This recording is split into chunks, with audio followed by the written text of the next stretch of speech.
ছুটির দিন মানেই এক রাশ আনন্দ, সেটা ছোট হোক কিংবা বড়।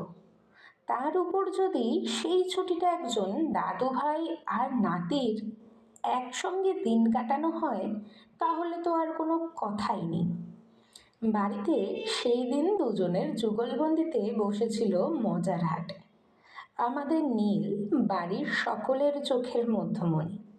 মা হবার পর আমার সেই ছোটবেলার গল্পগুলো মনে পড়ে যাচ্ছে। মা, বাবা, দিদা, ঠাকুমা আর বাড়ির বাকি সদস্যের মুখে শোনা সেই ছোট্টবেলার কথা। সেই মজার গল্পগুলো যেন আজ চোখের সামনে ফুটে উঠছে। অপূর্ব সুন্দর এই মুহূর্তগুলো।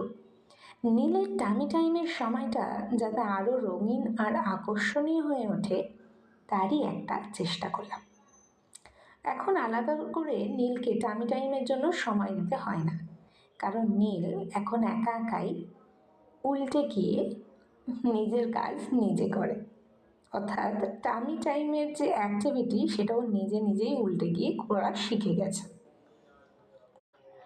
আমি চেষ্টা করি ওকে রোজ একটা করে কবিতা, গল্প কিছু একটা শোনানোর, কারণ এতে ব্রেন ডেভেলপমেন্ট হবে, কমিউনিকেশন স্কিল যেটা আমি ওর সঙ্গে সময় কাটাচ্ছি সেটা আরও ভালো হবে, সুন্দর হবে।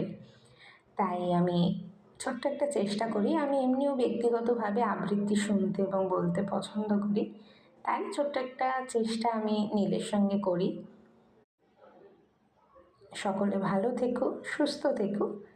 দেখা হচ্ছে পরের মিনি ব্লগে। টাটা।